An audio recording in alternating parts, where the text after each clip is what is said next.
Oke, Assalamualaikum warahmatullahi wabarakatuh. Kembali lagi bersama Bang Adi di channel JKO. Hari ini, Alhamdulillah Bang Adi kedatangan teman dekat ya. Jadi dia mempunyai kisah horor di tempat lokasi mancingnya. Oke, silakan diperkenalkan. Oke, nama saya Krisna Wahyudi yang biasa dipanggil kalau di kalangan pemancing itu namanya Inok. Iya, Inok, Kan? Bang Inok. Oke. Ya, Inok, panggil Inok aja, begitu. Pekerjaan Bang sekarang? Pekerjaan ya wirausaha lah, Wirausaha. kecil-kecilan gitu. Bang Inok asalnya dari mana? Asal dari Sukabumi. Sukabumi. Iya. Berarti sekarang di Kerawang gitu. Asli Sunda lah, begitu. Sekarang menetap di Karawang, karena usaha ada di Karawang. Oke. Siap. Bang Inok bisa disepil sedikit? Awalnya penasaran ceritanya? pengen nyoba mancing ke daerah Jatiluhur, dan akhirnya kita memutuskan berangkat dengan persiapan yang matang. Itu kan kita berangkat mancing ke Jatiluhur. Pada waktu itu saya berangkat dari sini, dari Karawang ya, ke daerah Purwakarta itu tepatnya pukul 11 malam. Dalam menempuh perjalanan kurang lebih 40 menit menuju ke Jatiluhur, ya kita siap-siap berangkat. Setelah 40 menit kita sampailah di lokasi. Sampai di lokasi ya kita prepare, bikin umpan, bikin kopi dan lain-lain lah, pokoknya persiapan untuk memancing dan segala rupa logistik dikeluarin untuk kita nikmatin sambil santai di sana. Nah, berjalan waktu kita mulai memancing bareng teman-teman di situ. Ya mungkin ada teman satu yang melihat sosok-sosok aneh di sana. Awalnya pun saya nggak percaya, gitu Bang Adi. Awalnya saya nggak percaya. Dan selang beberapa menit, teman saya itu yang posisinya mancing di sebelah kanan saya, karena saya posisinya di sebelah kiri, beliau katanya melihat sosok tidak berbentuk tapi terlihat dengan kasat mata, warna hitam, tinggi besar ya, dirakit, warna hitam, berdiri tegak, ya bisa dibilang. Oke, cukup Bang. Itu sepil kita di Bang Inok. Mungkin kita akan lanjut lagi.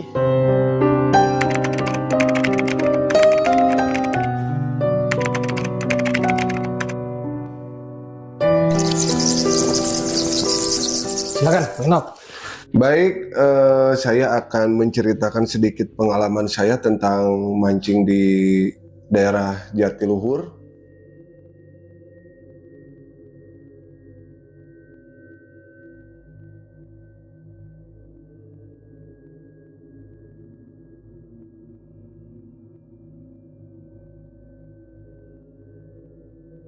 Tepatnya di waduk ya, waduk terbesar di Jawa Barat lah ya. Iya. Nah, dari situ kita kumpul bareng teman-teman tuh sudah persiapan untuk menuju Jatiluhur Purwakarta. Kita siap-siap dari sini menempuh waktu 40 menit menuju lokasi dan kita pun berangkat.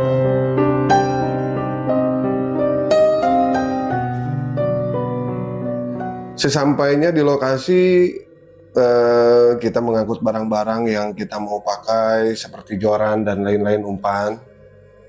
Ya, setelah sampai di rakit, nah di situ kan saya dulu punya rakit sendiri lah ya di daerah Jatiluhur. Punya rakit sendiri. Punya rakit sendiri di situ. Oke. Karena sudah lama tidak didatengin ke situ, mungkin saya kepikiran takutnya rakit rusak gitu loh, atau ada makhluk-makhluk yang lain lah, makhluk-makhluk seperti itu, mitos-mitosnya gitu kan, takutnya ada yang penghuninya gitu. Dihuni lah takutnya. Nah dari situ kita udah sampai tuh ke rakit. Di situ mungkin ada suasana-suasana mencekam kayak merinding-merinding seperti itu lah.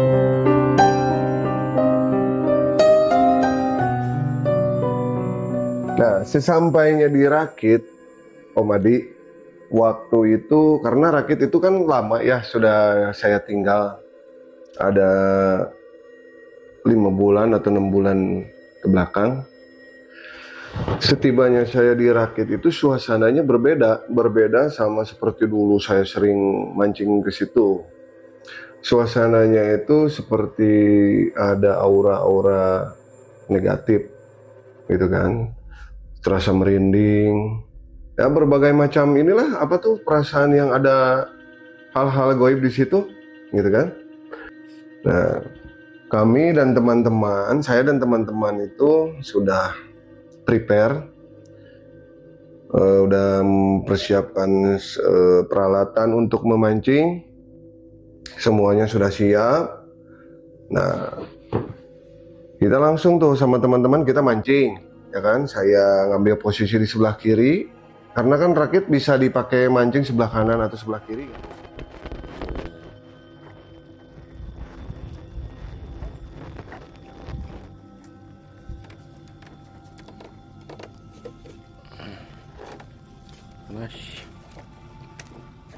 Nah, teman saya ngambil di posisi sebelah kanan, gitu kan. Saya sebelah kiri. Nah, di situ berjalan 15 menit, kita mancing, baru 15 menit kita mulai mancing. Tiba-tiba teman loncat dari luar, dari sebelah kanan itu loncat ke dalam gitu, ke dalam rakit. Saya kaget kan dari situ, dengar suara gebruk gitu kan, dia loncat.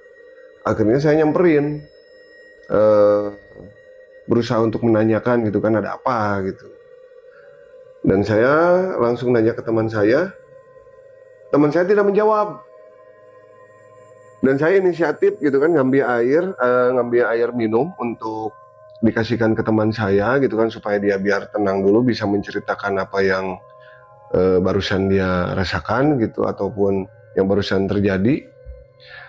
Setelah saya kasih minum, dia tetap nggak ngejawab apapun gitu. Akhirnya saya mancing, berpindah posisi.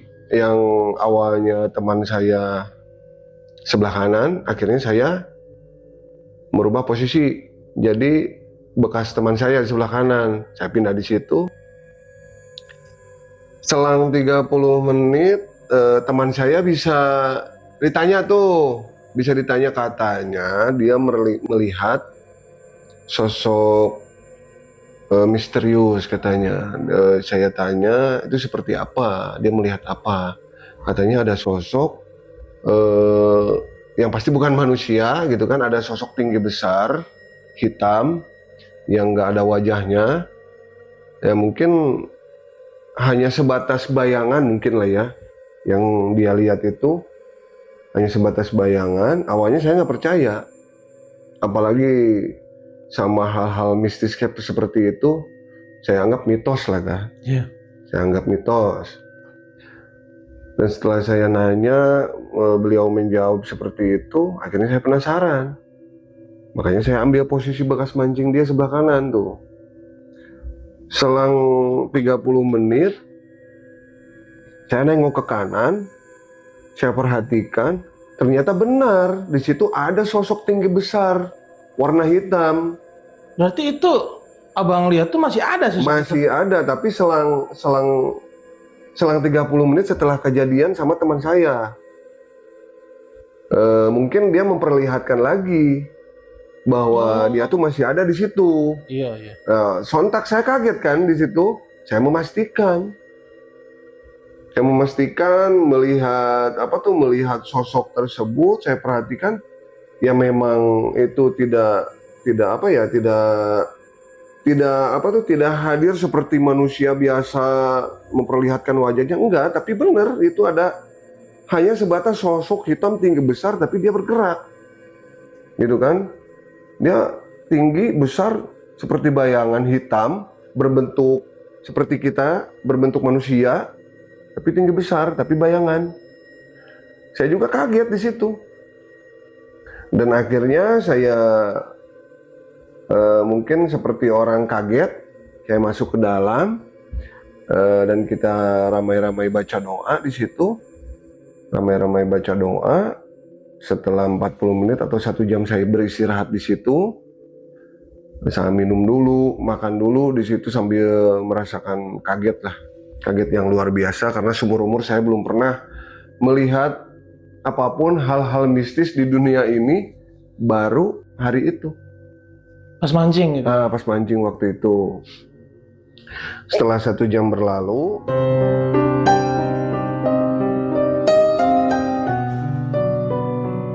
saya mencoba melemparkan umpan lagi seperti biasa saya melakukan mancing lagi, tapi tidak di posisi yang bekas teman saya yang awalnya saya nggak percaya. Tetap saya mengambil posisi yang pertama saya Sebelah kiri. tempatin, iya sebelah kiri gitu kan. Teman saya itu dia masih shock, mungkin trauma setelah melihat hal tersebut. Teman saya langsung diam. Kata saya tuh ya udahlah mending istirahat aja nggak apa-apa gitu kan. Udah dia tiduran. Di situ dia tetap nggak bisa ditanya.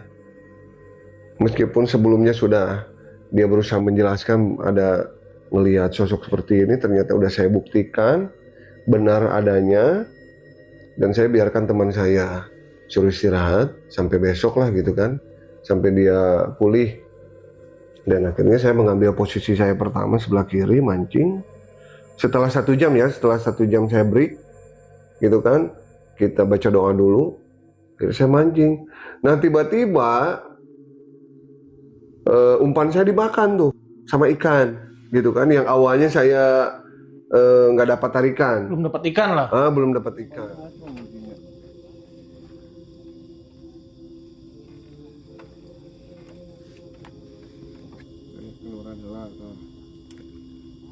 Yang kemana so?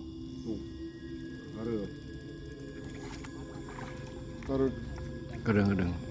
Boleh tarik man, kena kadiwe. Taruh na. Sok coba di herna tuh dah. Nah. Sip. Tambang na iya. Tambang na. Kicing. Mas.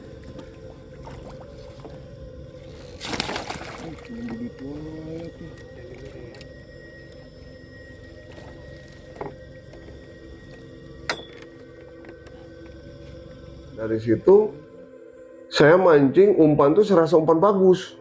Ngelempar jadi. Tuh dapat ikan terus. Jadi banyak ikan gitu bang? Banyak ikan, bukan itu. banyak ikan. Jadi seolah-olah saya tuh ngelempar, langsung ikan makan. Ngelempar umpan, langsung dimakan ikan. Iya. Nah itu kan kata orang tua saya, kalau melihat sosok seperti itu, jadi bukan kita yang apes. Setan yang apa sih? Setan yang apes mungkin ya. Iya. Mungkin setannya yang apes.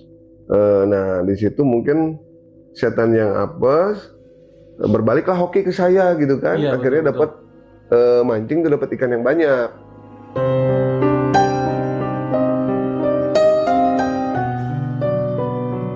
Setelah berjalan beberapa waktu menjelang siang terus sore. Nah, saya hitung kan itu ikan dapat berapa gitu kan, dari semalam, dari subuh saya narik ikan gitu kan, nggak berhenti. Ditotalin ikan tuh dalam hitungan ada bukan kurang lebih lah, pastinya itu ada 64 ekor. Ikan patin tuh 64 ekor. Di situ juga saya merasa aneh. Merasa anehnya kenapa kok saya bisa dapat banyak seperti ini? Karena saya kan nanam enggak, terus mancing di alam liar nggak mungkin kan? Mungkin orang lain juga nggak percaya, tapi setidaknya saya ada dokumentasi gitu kan, untuk memastikan bahwa saya itu benar-benar mancing. Oh abang ada dokumentasi? Ada. Video Udah sama pastinya. fotonya ada? Nah Ada. nanti kita masukin ya. Iya. Nah lanjut cerita, di sore hari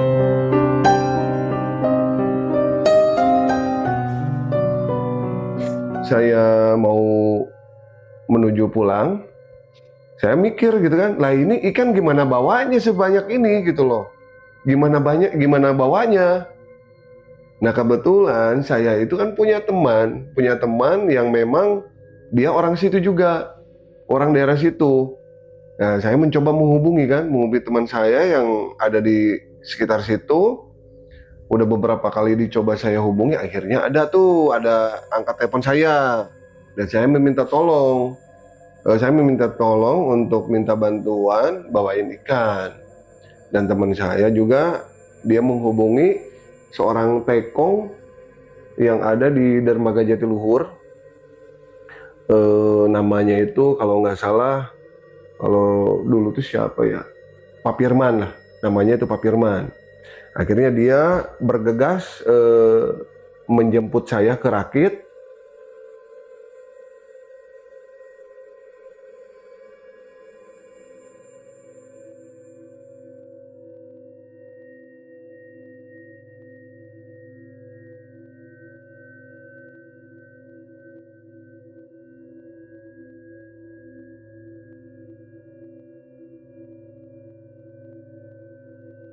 Gitu kan, dengan memakai perahu sama teman saya juga. Nah di situ teman-teman saya dan Pekong, supir bukan supir ya, apa tuh, kapten perahu itu membantu saya menaikkan ikan ke atas perahu. Dan teman saya yang malam melihat kejadian tersebut itu apa ya, kayak orang yang kosong, gimana sih, pikirannya kosong gitu kan, kayak linglung. Sok lah gitu Bang ya. Kayak linglung gitu, jadi kayak lelembutannya itu kayak nggak ada. Nah sesampainya di pinggir, sudah sampai di dermaga itu kan, saya kan penasaran, ini ikan ada 64 ekor. Penasaran, saya pengen timbang ini ikan. Pas ditimbang, saya kaget. Totalnya itu berat 1 kinta 60 kilo. 1 kinta 60 kilo. Saya kan kaget sendiri, nggak mungkin saya mancing liar kok dapat sebanyak ini gitu loh. Pada waktu itu, kok bisa saya mancing liar bisa sebanyak ini? Dan orang pun banyak yang nggak percaya, disangka saya mancing di di keramba lah, mancing di beli lah, gitu kan? Tapi tetap saya meyakini orang lain, meyakini teman-teman yang tidak menyaksikan saya mancing. Oke, saya buktikan karena saya ada dokumentasinya. Karena setiap kali saya mancing itu pasti ada dokumentasi, gitu kan, berbentuk video gitu. Nah setelah itu saya melakukan perjalanan pulang setelah beres-beres semuanya, sudah beres.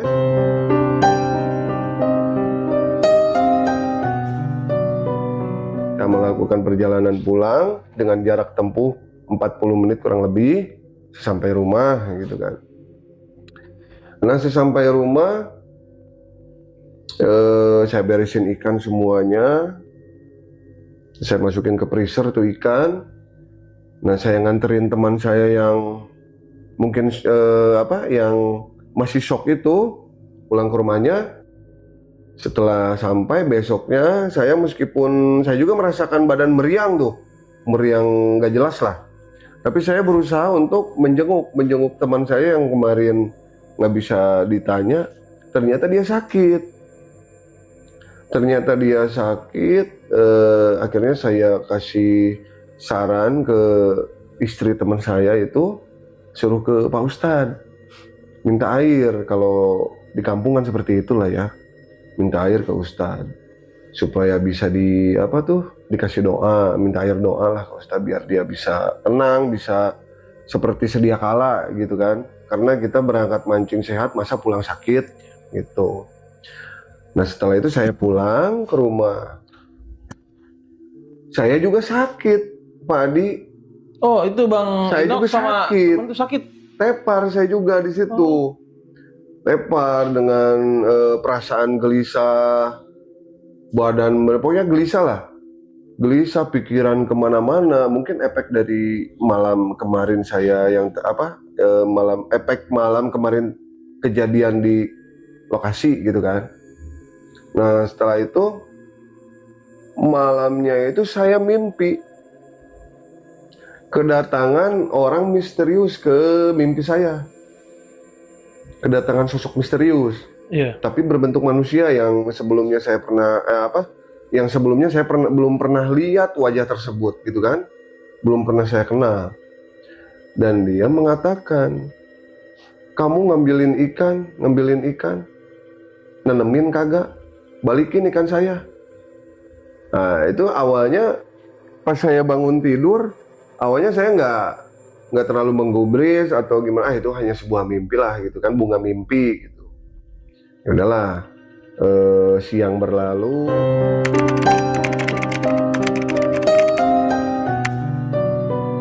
Sesampainya malam ketiga, saya mimpi lagi. Dan mimpinya pun sama seperti itu juga. Berturut-turut. Berturut-turut dengan kata-kata seperti itu juga. Balikin ikan saya. Kamu nanemin enggak, ngambilin ikan saya. Itu berturut-turut. Dan di situ pun kejadian itu ada beberapa banyak saksi lah, teman saya juga. Nah, kejadian tersebut sampai ke 7 hari itu dengan mimpi yang sama. Selama seminggu abang itu? Selama 7 hari dengan mimpi yang sama dengan orang yang beda-beda, tapi dengan kata-kata yang sama. Oh, orangnya beda-beda itu? Beda-beda, dengan kata-kata yang sama.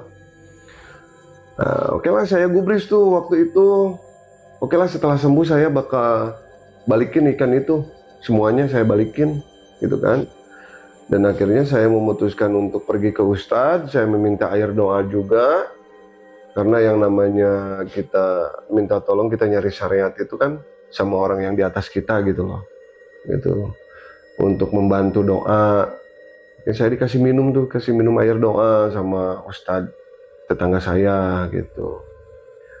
Nah, setelah 8 hari udah badan saya udah agak mendingan, udah enakan lah gitu.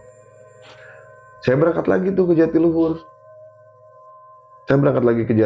Tapi sebelum berangkat saya berusaha mencari ikan bibit patin, ikan patin dengan jumlah yang sama, tapi tidak bobot yang sama, dengan jumlah yang sama.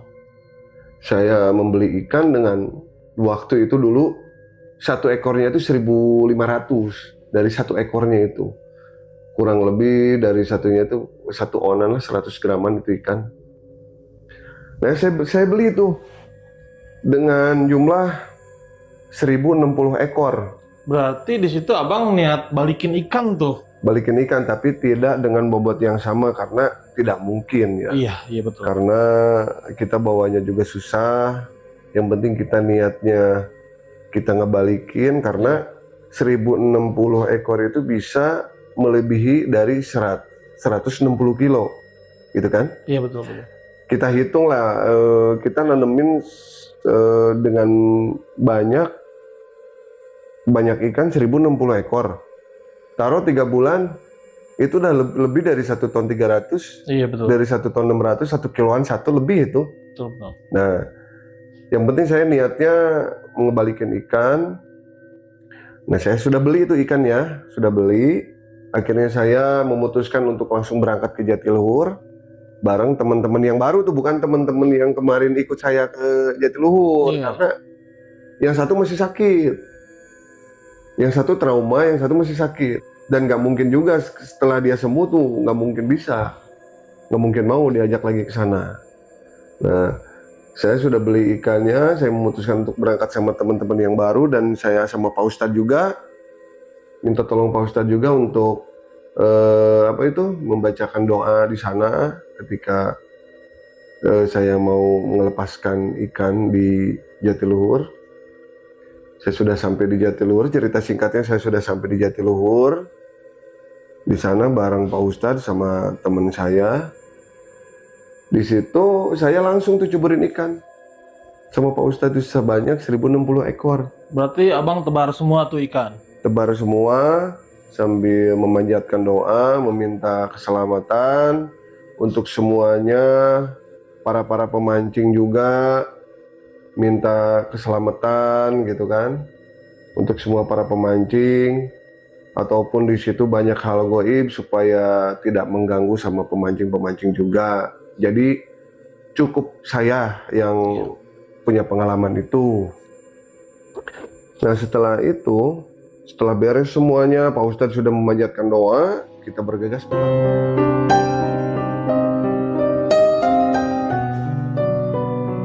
Saya tidak mancing waktu itu, jadi datang ke sana itu hanya melepaskan ikan saja. Tujuannya itu, kalau kata orang Sunda mah syukuran lah, gitu kan, syukuran doang gitu kan, itu teh. Dan saya langsung bergegas pulang. bergegas pulang. Sesampainya saya di rumah, besoknya saya berusaha nengokin temen lagi tuh. Ternyata dia masih sakit. Sudah 11 hari dia sakit. Tapi saya lihat perkembangannya sudah agak enakan gitu. Tapi dia tetap sakit gitu kan, masih sakit. Terus 1 minggu berlalu dia udah sembuh.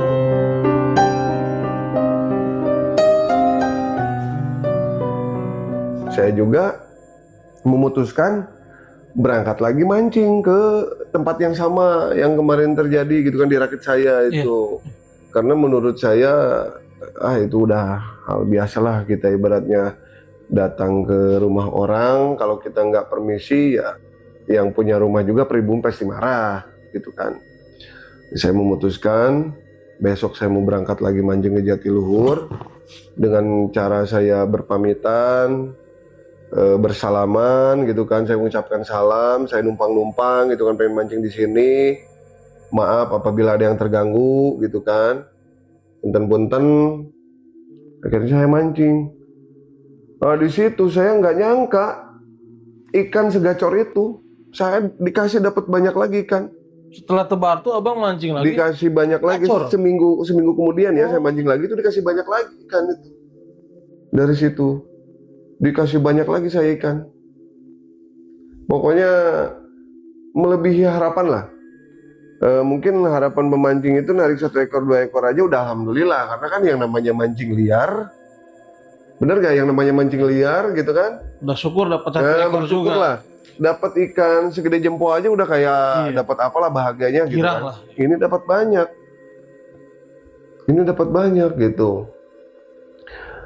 Setelah itu saya bersyukur, dari situ ya seperti biasa saya bawa pulang ikannya, bawa pulang sampai di rumah ya ditaruh di freezer sama temen-temen saya dijual. Ya udahlah nggak apa-apa, jual aja gitu kan, mungkin ini udah rezeki kita juga gitu. Setelah itu 1 minggu berlalu saya mancing lagi, jadi setiap minggu saya ke situ, seminggu sekali itu benar-benar harus mancing. Itu dengan pulang bawa ikan yang banyak. Sampai saya memutuskan bukan saya serakah ya, mumpung kita dikasih rezeki gitu kan. Jadi buat teman-teman pemancing juga semuanya, memanfaatkanlah rezeki sebaik mungkin. Kalau ikan lagi banyak, pancing terus gitu kan. Gas terus pokoknya. Gas terus. Nah dari situ saya sampai seminggu 2 kali berangkat mancing ke Jatiluhur. Mungkin saya mikirnya gini lah, oh mungkin ini dampaknya dari kejadian kemarin. Jadi semuanya itu kalau kita diambil positifnya, ya mungkin hasilnya bakalan seperti ini. Ada hikmahnya juga bang ya? Ada hikmahnya juga di balik semuanya itu. Jadi dimanapun kita mau mancing, yang namanya kita ucapkan salam ataupun berpamitan itu harus. Gitu kan? Yang namanya tempat tinggal itu pasti ada, siapapun itu pasti ada yang singgah di situ. Oke. Gitu kan? Nah dari situ terus menerus berlalunya hari, terus menerus saya mancing dapat terus ikan yang banyak. Dan saya juga nggak lupa bersyukur juga, alhamdulillah gitu kan. Ya mungkin segitu yang saya ceritakan pada waktu itu benar-benar cerita fakta, bukan mitos. Benar-benar cerita fakta apa yang saya rasakan di waktu itu, dan itu benar terjadi. Awalnya saya nggak percaya. Itu pemirsa, saya juga pernah mancing sama dia tuh di malam hari di San Diego Hill tuh bang, di lokasi ya Bang Inok ya. Iya. Itu cerita dulu ya. Aduh. Saya nanya tuh ke dia tuh, bang nggak takut mantu? Saya mah nggak percaya kayak gituan. Nah saya saksi sendiri, Bang Inok tuh nggak percayaan tuh sama yang kayak gitu. Saya ketika dia mau podcast di sini, apa emang dia punya cerita horor? Emang ya inilah ceritanya gitu kan. Saya juga kaget gitu kan. Oke Bang Inok, ada pertanyaan sedikit.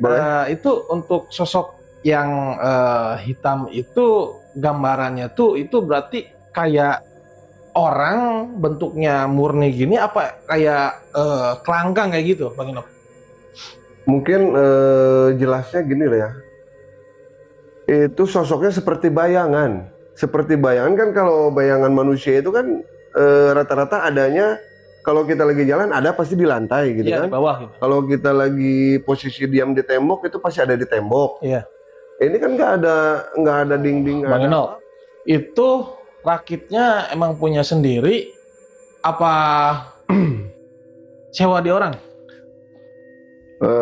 Itu bisa dibilang rakit punya sendiri karena awalnya saya juga kan bikin rakit di sana itu supaya memudahkan saya punya tempat untuk memancing gitu.